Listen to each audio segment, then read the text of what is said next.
Welcome to For the Kingdom. My name is Angel, and we're continuing our daily devotionals here in the book of Matthew. And today we're in Matthew 26. So let's dive right in because we're starting to get to the point where Jesus is it's happening, y'all. Let's just read it. Let's just continue reading our daily devotionals in 26 in verse 1. When Jesus, I'm in my physical Bible again. When Jesus had finished saying all these things, he had said to his disciples, "As you know, Passover begins in 2 days, and the Son of Man will be handed over to be crucified."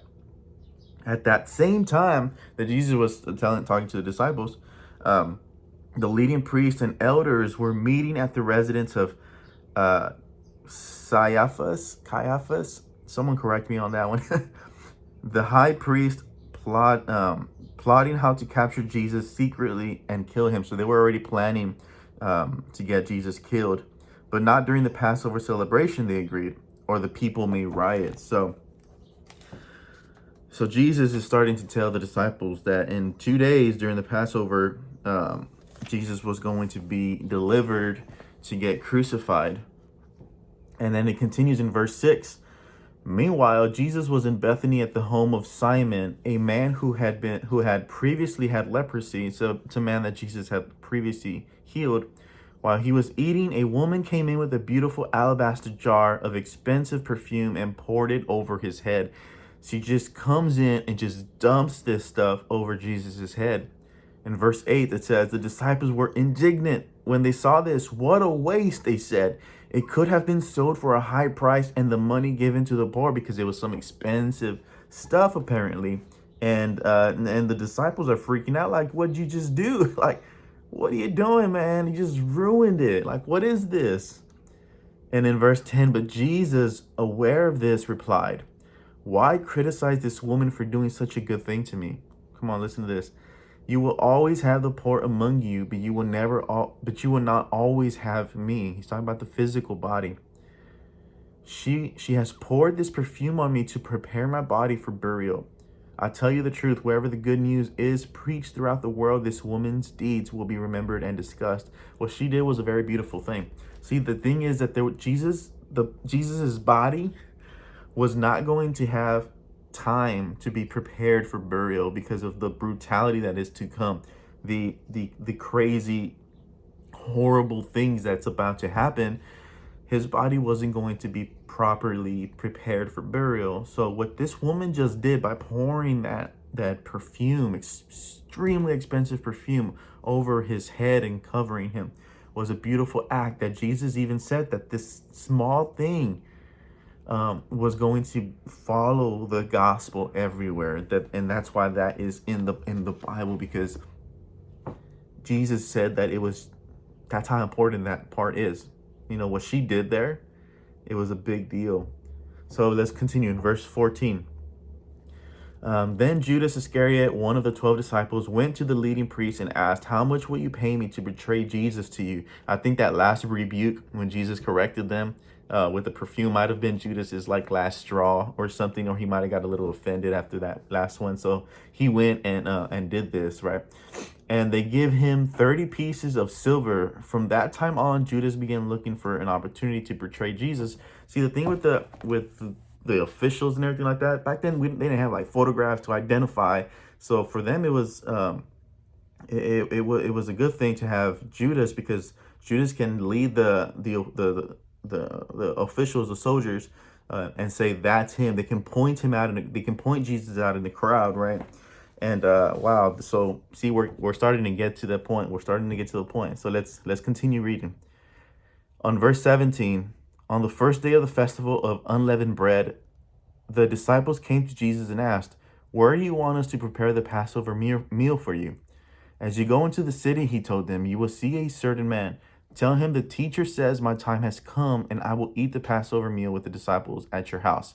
So the disciples did as Jesus told them and prepared the Passover meal there. When it was evening, Jesus sat down at the table with the 12. While they were eating, he said, "I tell you the truth, one of you will betray me." Greatly distressed, each one asked in turn, "Am I the one, Lord?" So they all kind of took a turn saying, is it me? Am I the one that's going to betray you?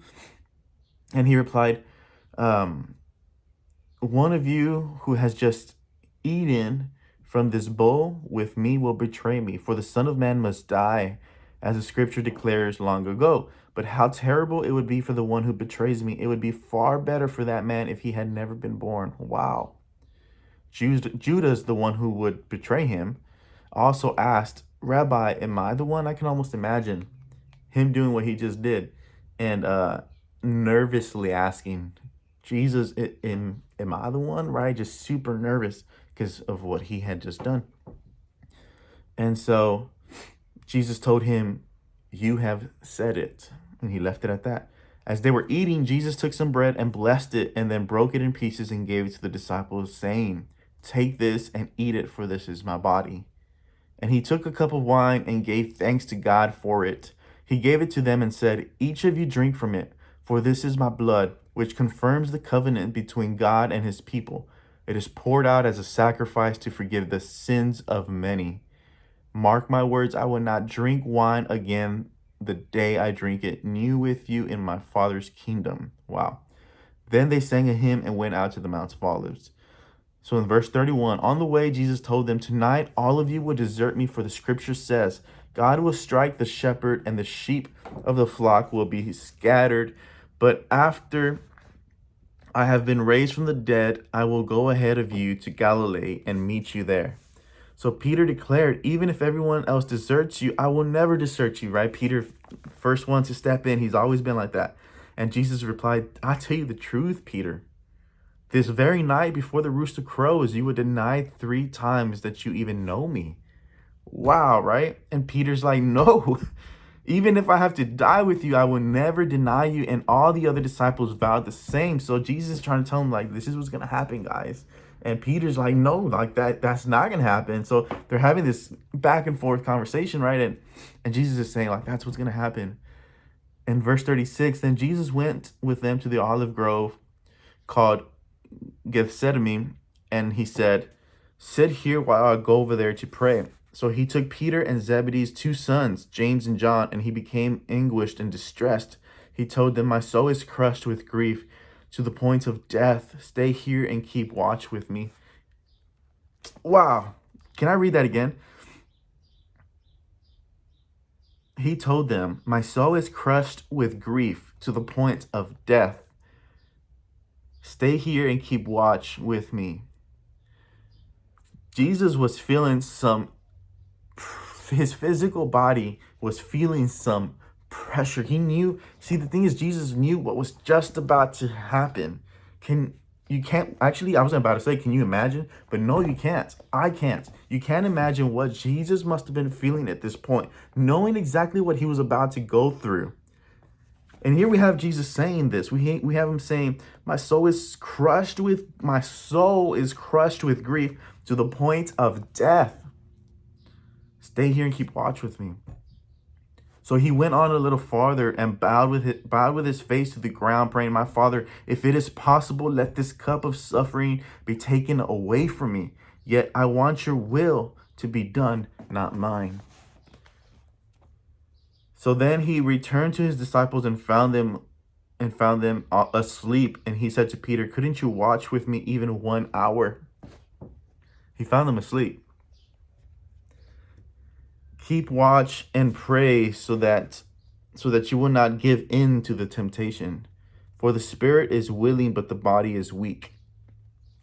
See, Jesus, being who he is willing, but the physical body that he was in is weak. So he was feeling things, y'all.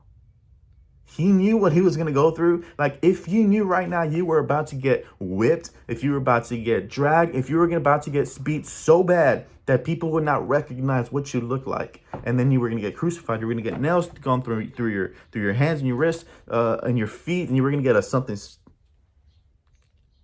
He knew all that was going to happen.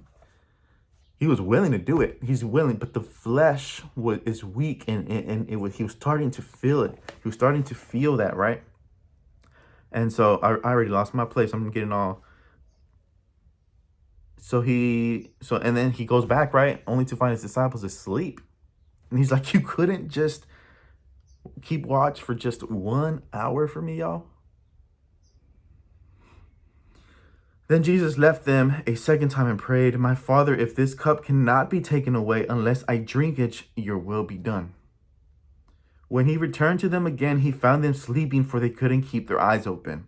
So he went to pray a third time, saying the same things again. Then he came to the disciples and said, go ahead and sleep, have your rest, but look, the time has come. The Son of Man is betrayed into the hands of sinners. Up, let's be going. Look, my betrayer is here. And even as Jesus said this, Judas, one of the 12 disciples, arrived with a crowd of men armed with swords and clubs. They had been sent by the leading priests and elders of the people. The traitors, Judas, had given them a prearranged signal. You will know which one to arrest when I greet him with a kiss. That's how they would know. So Judas came straight to Jesus. Greetings, Rabbi, he exclaimed, and gave him the kiss. He gave Jesus the kiss. And Jesus said, my friend, go ahead and do what you have come for. Then the others grabbed Jesus and arrested him. But one of the men with Jesus pulled out his sword, Peter, and struck the high priest's slave, slashing off his ear. Put away your sword, Jesus told Peter. Those who use the sword would die by the sword. Don't you realize that I could ask my Father for thousands of angels to protect us, and he would send them instantly? Jesus didn't need protection. Peter got all emotional, went and chopped off this dude's ear. Jesus didn't need the protection. If he wanted to, at his command, he has a legion of angels that he could have called at that moment and said, come and save me. But the thing was, this was necessary. This had to be done, right? But if I did, how would the scriptures be fulfilled that describe what must happen now? So then Jesus said to the crowd, am I some dangerous revolutionary that you come with swords and clubs to arrest me? Why didn't you arrest me in the temple? I was there teaching every day. But this is all happening to fulfill the words of the prophets recorded in the scriptures. At that point, all the disciples deserted him and fled. Then the people who had arrested Jesus led him to the home of, and I'm saying this again, Caiaphas, one of those. Sorry for not saying that correctly. I don't know how to pronounce that word. So the high priest, where the teachers of the religious law and the elders have gathered. Meanwhile, Peter followed him at a distance and came to the high priest's courtyard. He went in and sat with the guards and waited to see how it would all end. Inside, the leading priest and the entire high council were trying to find witnesses who would lie about Jesus so they could put him to death. But even though they found many who agreed to give false witness, they could not use anyone's testimony. And finally, 2 men came forward who declared, this man said, I am able to destroy the temple of God and rebuild it in 3 days. So then the high priest stood up and said to Jesus, well, aren't you going to answer these charges? What do you have to say for yourself? But Jesus remained silent. Then the high priest said to him, I demand in the name of the living God, tell us if you are the Messiah, the Son of God. And Jesus replied, you have said it. And in the future you will see the Son of Man seated in the place of power at God's right hand and coming on the clouds of heaven. Wow. So then the high priest tore his clothing to show his honor and said, blasphemy. Why do we need other witnesses? You have all heard his blasphemy. What is your verdict? Guilty, they shouted. He deserves to die. Then they began to spit in Jesus' face and beat him with their fists. And some slapped him, jeering, prophesy to us, you Messiah, who hit you that time. So they were like mocking, joking. They punched him and said, prophesy, who hit you? Who was the one that hit you? Messing with him. So meanwhile, Peter was sitting outside in the courtyard. A servant girl came over and said to him, you were one of those who was with Jesus, the Galilean. But Peter denied it in front of everyone. I don't know what you're talking about, he said.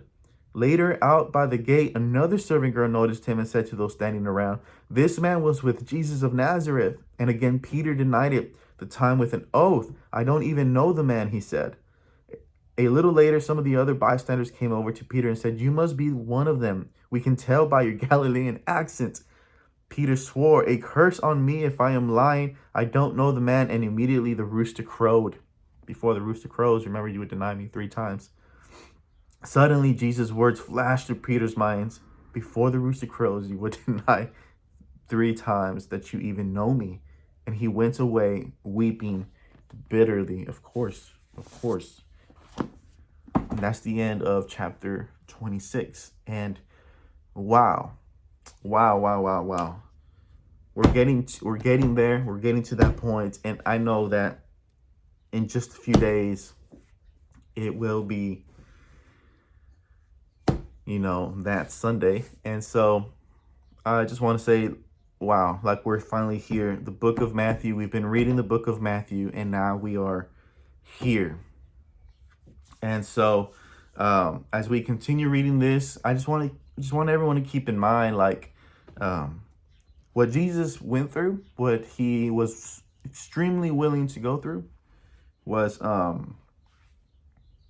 for you, was for me, was for everyone. And if for those listening right now, what's about to happen, he did that knowing that you may or may not ever love him back. He still did it for you, knowing very well that you might have never even accepted him. He still did what he did. And I don't know a love greater than that. Someone who would be willing to pay my debt, my debts, my sin, take my place. Because I'll tell you right now, what's going to happen, that cross moment, that should have been my spot. That should have been your spot. But Jesus, we're reading right now where he is taking this path in your behalf for you to pay your debt. And so as we're reading these last final Matthew chapters, I want us to just keep in mind throughout these last final chapters of what Jesus is doing it and why he's doing it. Jesus came to save us. We were already, from the moment we're born, we're already on our way to a place we don't want to be at.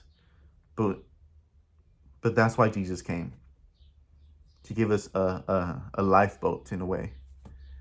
But we need to be the ones to choose to jump on that boat. And so, God bless you guys. I really hope that this daily devotion on the book of Matthew has been a blessing. We're still not done yet. We still have 2 more chapters, I believe. And so let's just seek Jesus, build a relationship more with Jesus as we're getting to know him more. And as we start to see what happens in these last 2 chapters, really, take that. Really accept what is happening, that you are forgiven. And we're going to talk about that. I don't want to go too much into it because that's for the next 2 chapters, the last chapters, right? And so, God bless you guys. I hope y'all have been blessed by these daily devotionals. I hope y'all have a blessed day, and I'll see y'all on the next daily devotional. Goodbye, y'all.